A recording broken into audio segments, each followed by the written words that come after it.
از یک مظلومی که در هر کنج دنیا باشه از او سوال میشیم. الله بالاخره نصرت خود را نصیب هم فلسطین میگردانه و این بشارت را از طرف قرآن و الله برای از اون ملت مظلوم هم میدیم.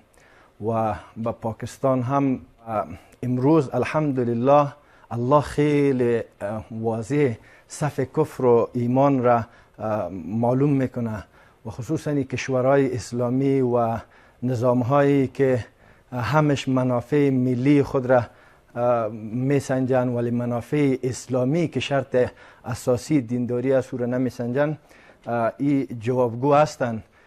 اینا با وجودی که هر نوع آله درون و هوایی و زمینی دارن ولی با اون ملت مظلوم که امروز سرشان زجر است نمیرسن، اینا پیش الله هم محکوم هستند و اینا صف خود را معلوم میکنه. خصوصا نظامای دست نشانده یهود و نصارا در کشورهای اسلامی ما شاهد سرنگونی از یا انشالله خواد باشیم. بعد حل چی از راه حل من خودم توصیه میکنم که یا ایها الذین آمنوا استعینوا بالصبر والصلاة. 3 سال پیش ما شما در چی یک فکری بودیم که دیگه انزوا شد افغانستان. امروز در کدام حالت روان است؟ امروز پروژه ها در کدام عملا ما میبینیم؟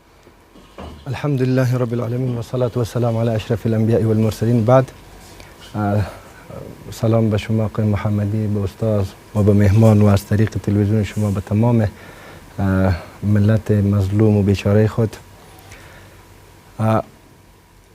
قبل از اینکه بحث سیاسی احزاب کنیم، هدف احزاب خیلی مهم است. فعلا احزاب که کار برده میشه خودش به حیث یک دین کار برده میشه، یعنی یک روش است که این در اسلام ناروا است. زمانی که قرآن واضح گفته باشه حزب الله حزب شیطان، در حزب الله تمام امی احزاب را که مثلا آزادی ملی است یا حزب جنبش است یا حزب خلق است یا حزب جمعیت اسلامی است یا حزب اسلامی است، کل از این شامل است.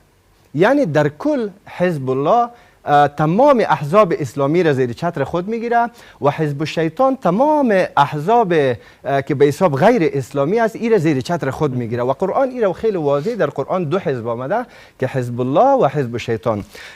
در ضمن از او لحاظ نفع و ضرر خود احزاب، ما احزاب در افغانستان تجربه کردیم واضح، یعنی عامل جنگ‌های داخلی امی احزاب شد و ضررهایی را که ما از احزاب دیدیم. ببینید چند حزبی که در دولت اشرف غنی و عبدالله که یک جای شد، زمانی که یک نفر ورق خود از تیم عبدالله می بود، نفر اشرف غنی او را امضا یا مثلا او را یک رای برش یک بانگیری میکرد و اگر از عبدالله می بود اشرف غنی می کار میکرد نفرای از او. یعنی به صورت کل من خودم به این نظر هستم و که احزاب نباشه، وظیفه احزاب قسمی که استاد گفتن که اپوزیسیون از باید منتقد باشه. این سیرت خیلی واضح گفته. زمانی که حضرت عمر رضی الله تعالی عنه به خلافت رسید، خود صحابه شمشیر خود از غلافش کشید و گفت که اگر تو به راه کج بری به امی شمشیر من تو را اسلام میکنم. یعنی وظیفه احزاب تمام ملت دارم. ملت باید از حکومت یعنی ای ترس و رعب نداشته باشه، بلکه منتقد بالای اعمال غیر اسلامی، اعمال غیر قانونی، اعمالی که مثلا از یک حکومت سر میزنه. کل ملت به جمع وظیفه امی احزاب داره و خود حکومت هم یعنی باید این قسم نباشه که من مسئول در یک بخش هستم او مسئول در دیگر بخش. این باید که از او به حساب مشکل از او را حل کنه و انتقاد سر از او کنه. در این حالت میتونیم که ما از نفاق، از شقاق، از جنگ ها، از عوامل مختلفی که ما یادداشت کردیم بیا با در تراسمه احزاب باید تمویل کننده و هر چیز معلوم باشه.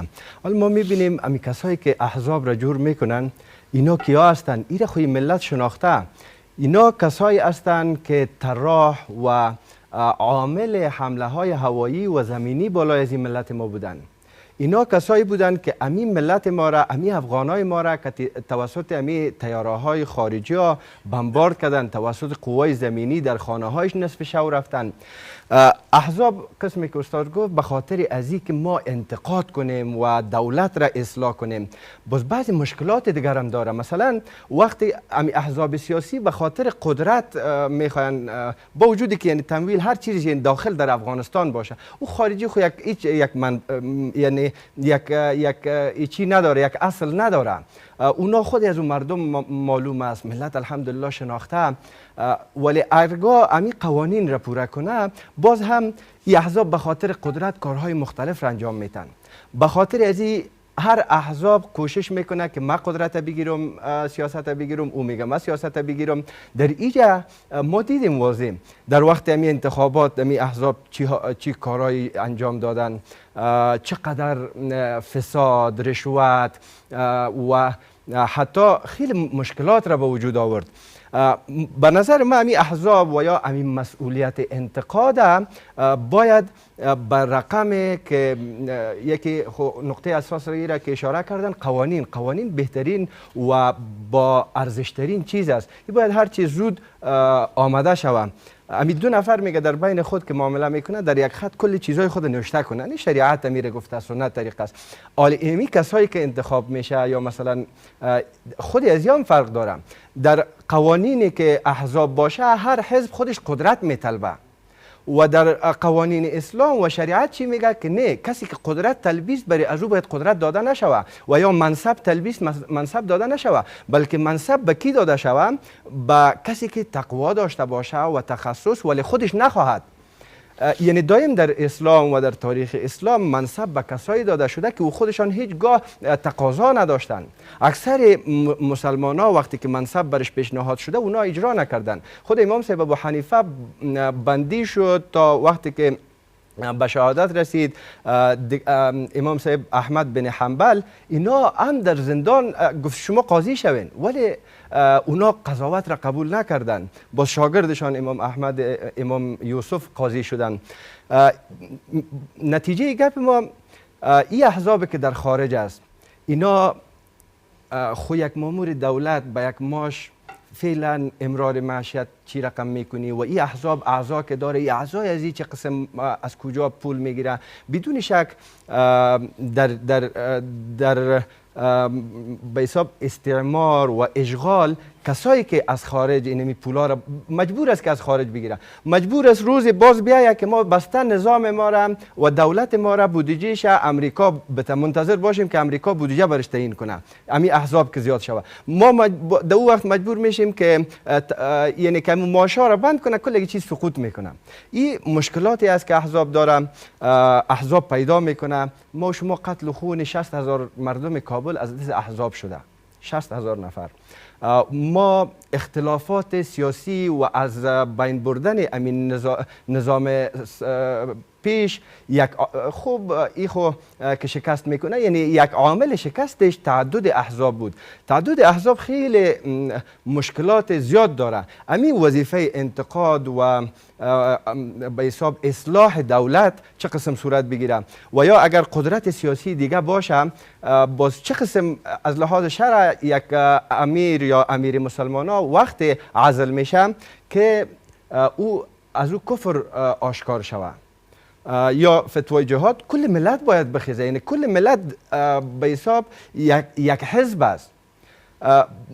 خلاصه گپ ما که احزاب خصوصا در خارج خود هیچ به حساب یک جنبه ندارن و در داخل هم کسایی که به حساب منتقدین است مطابق شریعت باشه، این خیلی خوب است.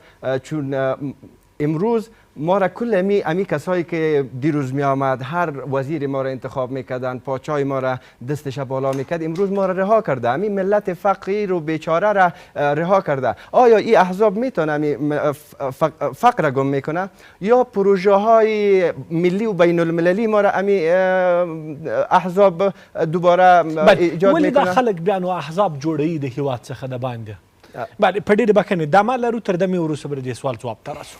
بوده به نظر ما البته باشه احزاب یعنی زیر چتر اسلام با اصول اسلامی منتقدین باشه، حتی صلاحیت های خیلی زیاد به یک تعداد ملت امازی ملت داده شود که اینا از مشکلات دولت، کسی که از دولت ظالم است، فاسد است، مشکل داره، او را انگشت نشان کنه و اخطار حتی خود خلیفه یا مثلا امیر بته، مثل که مو صحابه به عمر رضی الله تعالی عنه گفت که به شمشیر اصلاحت میکنم. ما متاسفانه تا حال ما را اینقدر وقت ندادن که ما بریم سر خود نظام خود خیلی منتقد باشیم. ما خیلی انتقاد سر نظام داریم فعلا، ولی امی کسایی که مثلا امروز از بیرون، از غرب، از شرق گپایی را که میزنن، ما مجبور استیم اول دفع از اونا شوه، بعد از او دفع مشکلات نظام شوه، بعد از او جلب منفعت خود را کنیم. دفع ضرر مقدم از جلب منفعت است. ما در یک حالت که قرار داریم، زمانی که یک حزب مثلا مخالف دیگه حزب و مجبور است کارهایی کنه که او حزب شکست بده و خودش سر قدرت بیاید، این خودش مجبور میسازه امو حزب به کارهای روا و ناروا دست بندازه تا که به قدرت سیاسی برسه. قدرت سیاسی را چه قسم به دست آورده میتونیم؟ در اسلام کسی که بهترین یعنی قسمی که پیشتر اشاره کردیم طراح باشه، بهترین فعالیت را انجام داده باشه، خود شخصا جور کنه، طرح جور کنه. امی کسایی که مثلا در خارج است ما دعوت میکنیم و پیشنهاد ما است هر پیشنهادی که داریم بیاین در داخل افغانستان با حکومت دیگه اختلافات دامن نزنیم، با حکومت یک جای مشکلات حل کنیم و اختلاف سیاست نداشته باشیم. مسلی صاحب د حل لاره څه ده؟ رای حل برای این ملت معین شدن اشخاص و به صورت عموم متخصصین، مردم عام، کل ازی باید معین شود که همین نفوس ما چقدر انجینر داره، چقدر دکتر داره و وطن ما به چقدر دکتر، چقدر انجینر و چی ضرورت داره. منصب باید داده شود. منصب زمانی که گرفته شود در اینجا رسول الله صلی الله علیه و آله میگه دیگه کمک ملائک نمی باشه. وقتی که منصب در اینجا هر متخصص معلوم باشه و این متخصص را یک نفر دیگه بگه در بین از این متخصصین اینی انجینیر وزیر باشه، در این حالت رسول الله صلی الله علیه و آله میگه در اینجا ملائک هم رای از کمک میکنه. رای حل ما همی است که باید تفکیک شود و مردم ما و ضرورات جامعه ما که به چقدر انجینر، چقدر دکتر اول این پیدا شود، بعد از او ما خود ما به هدف میرسیم و کل ملت قضاوت کنه که آیا همین مردمی که به منصب برش داده شده مردم خوب هستند یا نه. او وقت قضاوت بهتر صورت میگیره.